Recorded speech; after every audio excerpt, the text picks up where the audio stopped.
Olá, pessoal. Vamos continuar o estudo do sistema digestório com a abordagem do intestino delgado. Nós vimos no vídeo anterior o duodeno, a primeira e a segunda partes, e agora nós vamos estudar a parte horizontal do duodeno ou terceira parte do duodeno. Então, nós tínhamos visto na aula anterior a parte superior, parte descendente. Aqui nós encontramos a flexura inferior do duodeno para o início aqui dessa parte horizontal, tá? Então, vejam que essa parte, ela fica localizada nos quadrantes superior, direito e esquerdo do abdômen, tá? Mas no compartimento infracólico, aqui nós observamos aqui a região onde o mesocolo transverso ele se fixa, né? Aqui a região do colo ascendente, aqui do mesocolo transverso. Vejam, lembrem que a parte superior e uma parte da parte descendente do duodeno se localizam nesse compartimento supracólico e essa parte horizontal, ela se localiza no compartimento infracólico, mas ainda nos quadrantes superiores direito e esquerdo. Mas vejam que existe uma parte à direita do mesentério, essa linha que nós observamos aqui é justamente a raiz do mesentério, cruzando aqui obliquamente essa parede abdominal posterior. Então, existe uma parte aqui à direita do mesentério e uma parte à esquerda. Então, eu posso acessar essa parte horizontal do duodeno tanto rebatendo as alças de intestino delgado para a esquerda, então eu vou ficar na parte da direita, mas se eu rebato as alças de jejunum e ilho para a direita, eu vou ter acesso através dessa parte que está situada mais à esquerda.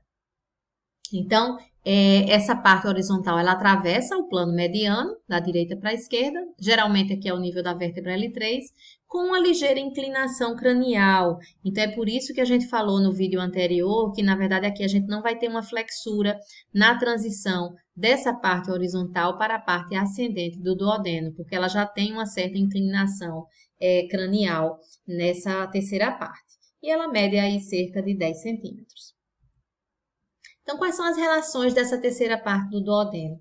Nós observamos que superiormente, essa terceira parte, ela se relaciona aqui com a cabeça do pâncreas, tá?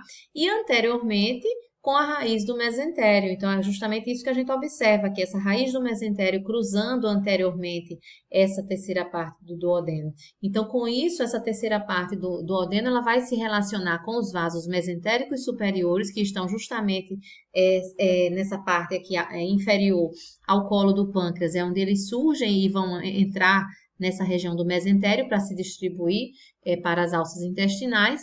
E aqui nesse espaço a gente vai ter justamente as alças do jejunum ocupando esse espaço anterior à terceira parte do duodeno.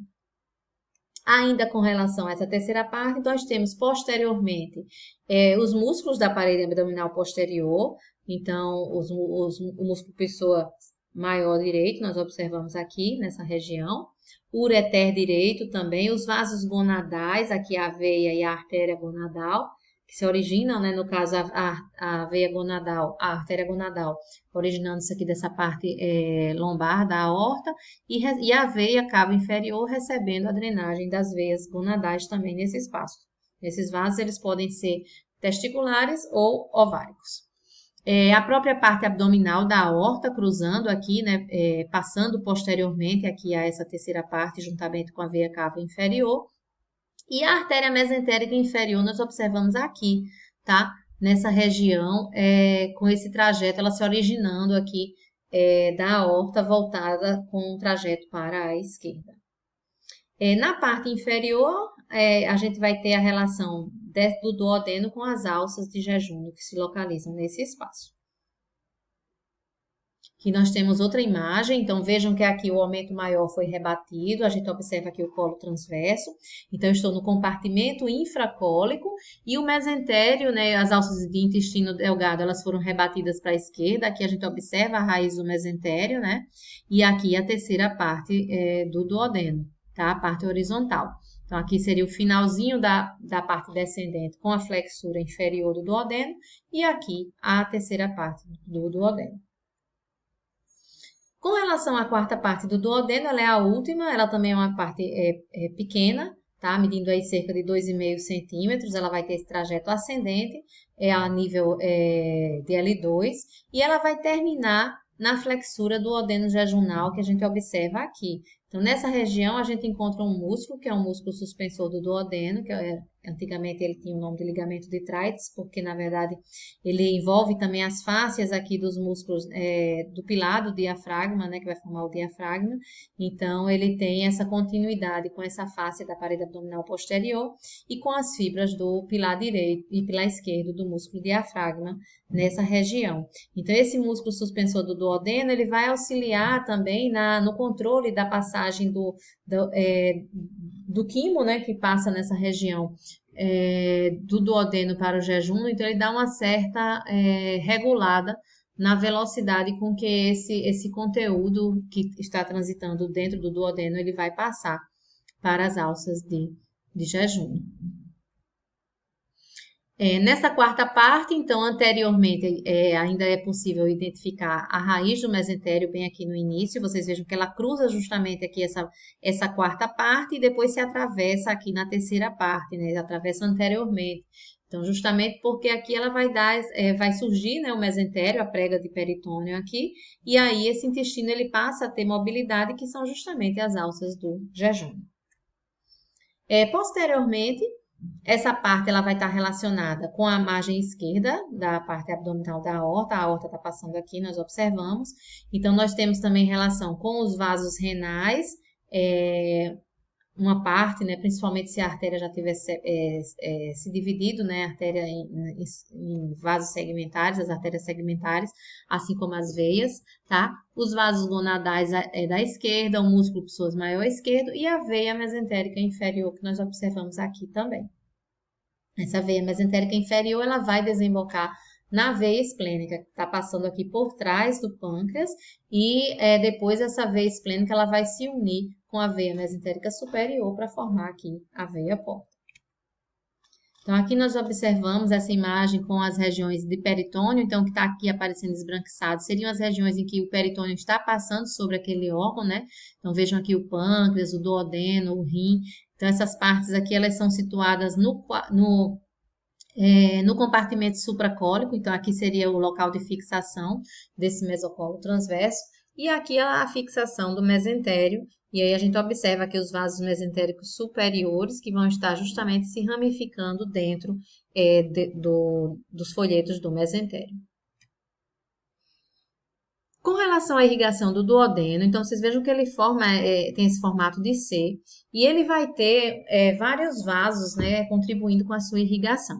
Os principais vasos responsáveis pela irrigação do duodeno são as artérias pancreático-duodenais superior e inferior, que na verdade tem também um ramo posterior de cada um e um anterior. Elas formam uma arcada que contorna aqui essa região entre a cabeça do pâncreas e o duodeno. A artéria pancreático-duodenal superior, ela é ramo da artéria gastroduodenal, tá, gente? Desculpa, gastromental é a do estômago, mas é porque ela vai sair também aqui da gastroduodenal. Então, a gente vai observar essa artéria pancreático-duodenal superior, ela fazendo esse contorno aqui entre a cabeça, aqui não ficou tão nítido, né? Existem outras imagens em que ele coloca ela mais aqui na curvatura entre a cabeça do pâncreas e o duodeno.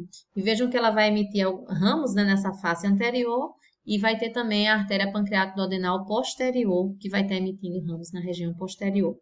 Aqui é a artéria mesentérica superior. Então, um dos ramos da artéria mesentérica superior é esse aqui, que é a artéria pancreático-duodenal inferior. Então, vejam que forma uma arcada entre a artéria pancreático-duodenal inferior e a superior. Isso acontece tanto na face anterior da cabeça do pâncreas, né, entre o pâncreas e o duodeno, como também na face posterior. Aqui a gente observa novamente, olha, aquela imagem da artéria pancreático-duodenal superior e a artéria pancreático-duodenal inferior, aqui contínuas. E observamos lá por transparência também na região posterior, que também tem vasos, né, correndo lá naquela região mais posterior. Com relação à drenagem do duodeno, então a gente vai ter também as veias com o mesmo nome, as veias pancreático-duodenais superior e inferior. A inferior, ela também vai ser tributária, também vai desembocar na veia mesentérica superior, então é parecida com a artéria, então aqui a gente observa a veia mesentérica superior e a artéria. Vejam que elas estão aqui a nível do colo do pâncreas, é onde elas emergem. Então elas passam posteriores aqui nessa região E a pancreato duodenal superior, ela vai drenar direto para a veia porta. Então, a veia mesentérica superior aqui se unindo à veia esplênica, e aí aqui a gente já tem a veia porta, que é para onde se dirige, né, a veia pancreático duodenal superior. A drenagem linfática do duodeno, então existem também linfonodos, né, cadeias de linfonodos que contornam esses vasos, que acompanham essas artérias, em torno aqui também da cabeça do pâncreas, entre a cabeça do pâncreas e o duodeno, e elas vão acompanhar esses vasos. Então, são os linfonodos pancreático-duodenais superiores, que vão drenar para os linfonodos celíacos. Então, lembrará que como a artéria pancreático-duodenal superior, em resumo, ela é ramo lá do tronco celíaco, então a gente teria tronco celíaco, artéria gástrica esquerda, aqui a esplênica, a hepática, comum, e aí ela emite a artéria gastroduodenal, que é quem vai fornecer aqui a pancreato duodenal superior, e aí ela se continua como hepática própria. Então vejam que na drenagem as veias, né, vão direto para a veia porta e a drenagem linfática ela vai em direção justamente aos linfonodos da região celíaca. E já a pancreático duodenal inferior, como ela está relacionada a esses linfonodos dessa região, né, ela vem aqui a artéria da mesentérica superior, então ela vai drenar também a parte linfática para os linfonodos relacionados aos vasos mesentéricos superiores. Com relação à inervação do duodeno, então nós vamos lembrar que a inervação simpática e parasimpática dessa região, ela vai derivar do plexo celíaco e mesentérico superior. Então aqui nós temos a imagem, está um pouquinho confuso, mas a gente teria a região do tronco celíaco e da própria artéria mesentérica superior. E a inervação ela vai justamente acompanhar também as artérias. Então, se o duodeno ele recebe irrigação proveniente, né, de ramos que partem do tronco celíaco e também da artéria mesentérica superior, então ele vai receber também a inervação a partir desses dois plexos, do plexo celíaco e do plexo mesentérico superior.